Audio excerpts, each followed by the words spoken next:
Hey, my name is Scott Payne, and that is Lee Lambert. He's one of the founders of the PMP Exam. Every single week, I interview Lee, and I have him explain the most complicated PMP topics and to give you practical advice that can build your project management career. So let's get into this. All right, Lee, today let's talk about work-life balance or managing yourself or whatever you want to call it. I think a lot of people out there are trying their best to build their careers, serve their company, serve their family.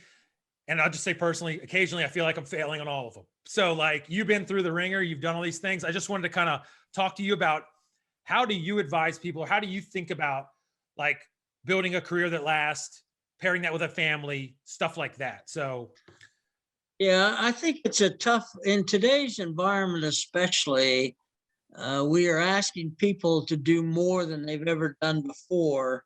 And at the same time, companies are beginning to say that they believe in work-life balance. I have found that that is generally not true. Work-life balance to them means all work and a little bit of something else. And so they've recognized, because of burnout, literally because of suicides, that too much work is not a good thing, not only for the person but not for the company. I mean, if your productivity is you work more hours but you produce less, then you've crossed the line of work-life balance. And so my position, again, I'm probably not the best reference because I've believed in work-life balance since in the 60s. I mean, before you were born, Scott, I was working on work-life balance stuff. And I always felt like, and maybe my family created this environment, but I always felt like my focus was on my family, and a facilitator of my ability to deliver what my family needed was my job. So the job was secondary, the family was first. Okay. I think we get that mixed up. I think people become so driven by the job that they lose track of why the heck they're working in the first place. It's to create the ability to support the other side of the equation. And so when we talked about last time we were together, we talked about these high performance teams. One of the things that I focused on in creating those teams is maintaining some relative work-life balance. And by that, I don't mean less hours at the job and more hours with the family.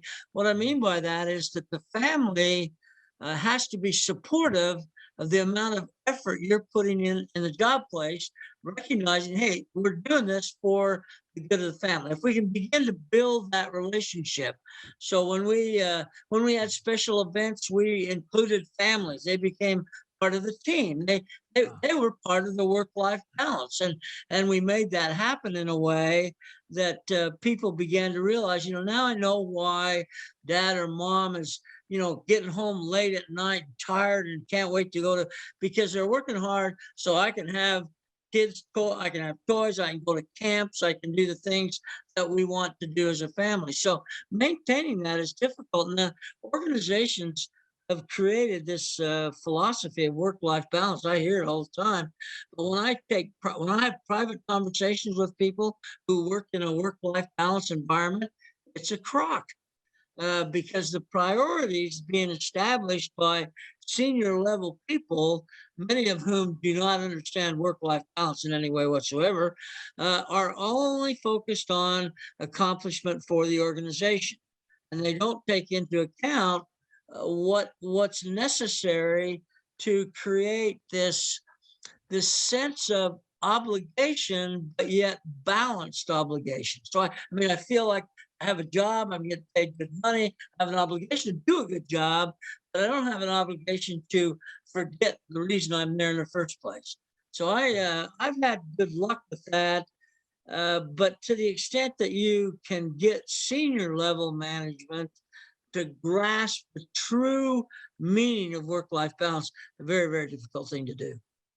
So it's like I mean, through our conversations past couple weeks, month, 10, 11 conversations, one of the things that's come out to me is like, you've set yourself up in the best you can over time to be in a spot that it would allow you to be balanced. And you've made that a priority. Like that's come out a couple times.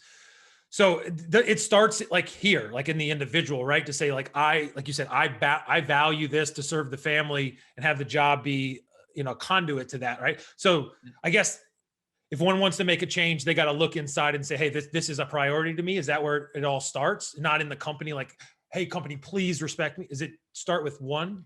No, the company, you got to remember, the company doesn't literally owe you anything. The company Right. that you owe them to perform up to whatever your salary may be.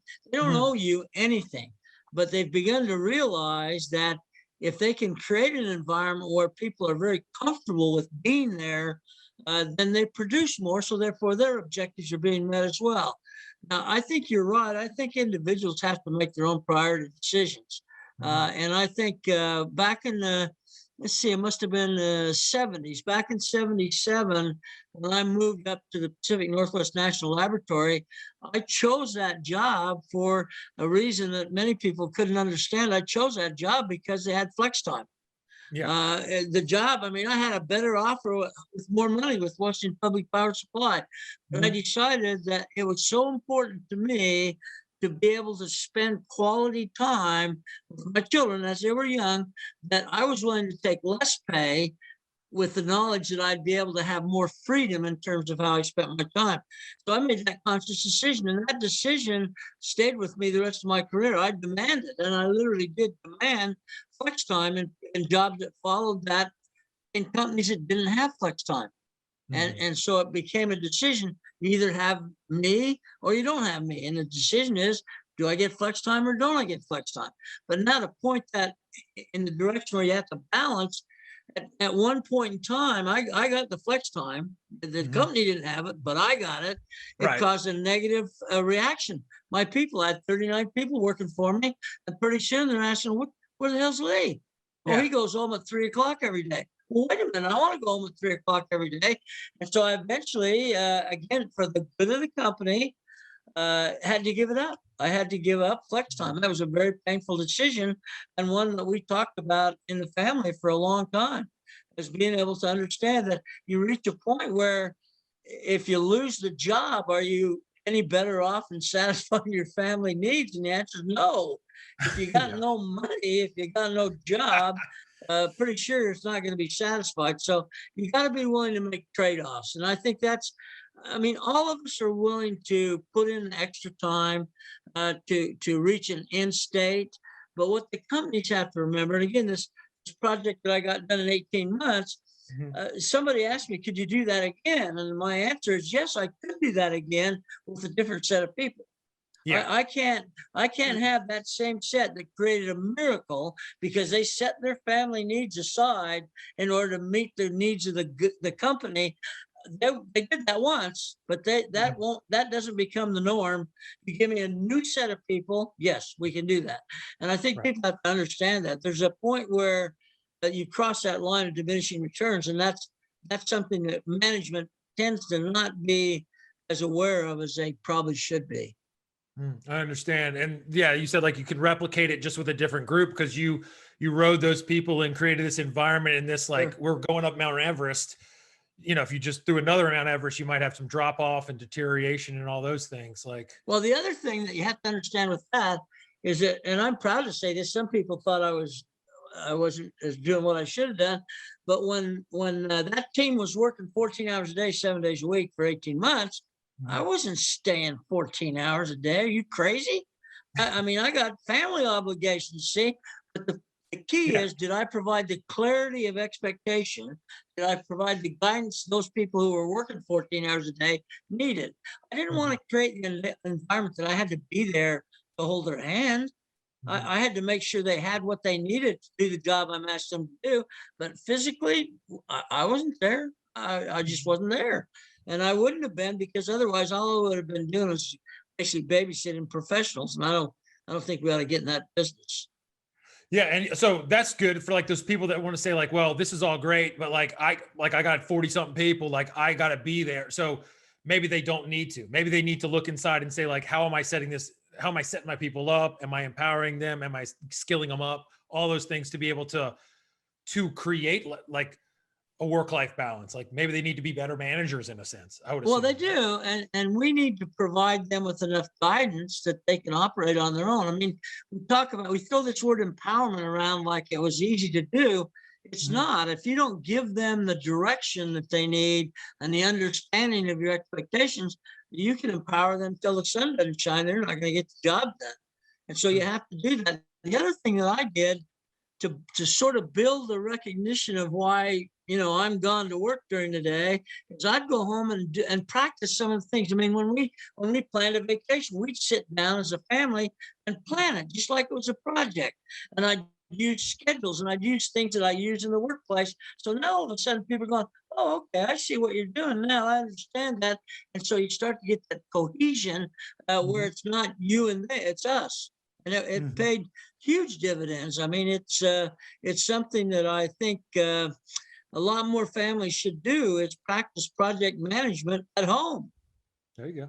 Yeah. And then it sounds as like, I mean, this is all on an individual basis, but when you were home, I'm sure there was Lee time, but like for you, priority was like family time, like kids and stuff. I see behind you, grandkids and babies and stuff. Like, did you might not have been there all the time, but I'm assuming that you maximized the time when you were home. Is that how you looked at it? Or I'm just asking you personally about Yeah, how you I did that did, and my wife kept my schedule, because one of the things I did from the very early stages is volunteer to coach teams, volunteer to be involved in PTA, Mhm. stay active in that way, because it creates sometimes it was an illusion, but it creates the idea that, hey, it's not just about your job. You're here to support me too. I see you at the PTA meetings. I see you out there coaching people all the time. Barbara. Barbara's done some work with you. I Yes. coached her two boys when they were about 8 or 9 years old. Now they're old and 6'6" and 280. And good God, who would have ever guessed? Right. But that's what I did. I mean, I think that's where I think you need a break from work. I think people need to clear their head from work. I can't just carry that back and then carry it back to work and carry it back home. I need to have a sort of a breaking point where I leave the work at work and focus my attention on other things. This might be too personal, but with your wife, how did you create like, and I know she was with you like teaching classes and stuff later, but like, you said you had a lot of conversations. Like, was it a give and take? Like, it wasn't just like, I'm doing this work, I'm home. Like, how did you create the No, cohesion and understanding well, there? I like to say it was give and take, but basically she said, "What the hell you're going to do?" And I did it. But she pointed out, this is where I learned it. I mean, I learned so much from her. I learned how important that me time is for the Mhm. family, to be able to not be tied to. I mean, I never talked work at home. Never talked Yeah. work at home, and I think it's that break is there. But her issue was, if you're going to be home, do something constructive with the family. If it's Mhm. volunteering, if it's PTA, if whatever it is. I mean, nobody wants to be PTA president. Are you kidding? That's a thankless job. But Yes, kids sir. like it because they can say, "Hey, my dad's PTA president," and so it gives them that sense of stability, that I'll be there when they need me. And that's Mhm. something I think a lot of people, when I hear people bragging about how much time they spend at work, I feel bad for them. I Mhm. really do. I feel bad for them. Now, maybe some of them have family situations where they just as soon stay at work. I'm sure that's Right. can be the case. But generally speaking, I think we become overzealous. I think we tend to start to think that the more time I put in, the better worker I am. Yeah. I just don't agree with that at all. Um, I love it. Did you ever, this is just Scott getting coaching from Lee live. And did you ever evaluate yourself? Like, you've accomplished a lot. Like, people would look at you and go, like, been on the ground floor creating the PMP, done these awesome projects, been around the world, done all these things. Like, did you ever like attach your worth or self-worth to like, these are the things that I've accomplished? Or where did you find value? Like, where did, like, No, at the end of the, no, I didn't. That's a darn good question. I have not placed value on was accomplished. What I placed value on was I enjoying what I was doing. Did I enjoy doing the things I did? And if I enjoyed it, then the outcome was probably a positive thing. But it never was. Even with this PMP thing, I was doing that in 1981.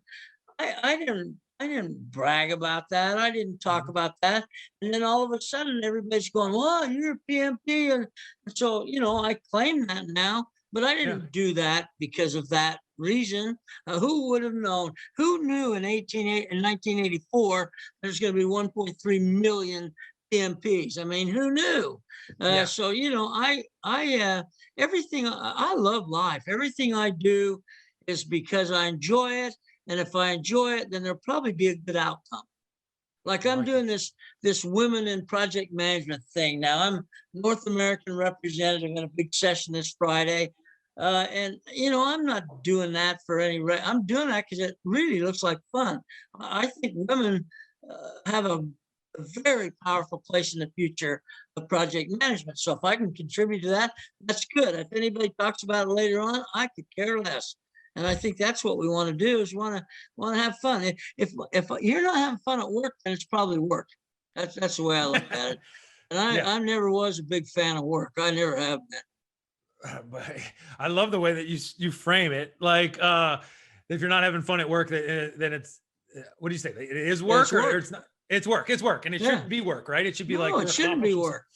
And Right. if people don't, if management, I mean, I feel bad for management because they've got their priorities all screwed up oftentimes. They should be focusing most of their time on making it be a happy place to be, because happy people produce way more work than people that are under stress and pressure. But management, they don't get it. They really don't. I mean, some do, but they don't get it. Overall, this is a good one, Lee. As we close out here, for someone that's out there like mid-career and they're starting to form themselves and malleable, and then they're trying to do their best to build a career, like, what are some steps or guidance or things that they should think about as they start to like move themselves up the chain and create an environment that will be long-term successful or happy for them? Like, how should they? Well, I think they have to establish the objectives that they want to accomplish. They need to determine what is the relativity between my personal or family life and my work life. They're two very distinctly different things, and I think people need to understand that. But some of these people, there's 70% of the people in the world today are not doing what they want to be doing. Yeah. And so, I mean, how can you be happy if you're stuck in a job you don't want to be in? And so I learned early on I'm an engineer. I learned early on, I sucked at engineering. I didn't want to spend my life being an engineer. And so I looked around and said, what's a good place for me? Well, any place where you can talk somebody's ear off and convince them that something's a good idea, that's where you want to be. And so I made that move. In 1973.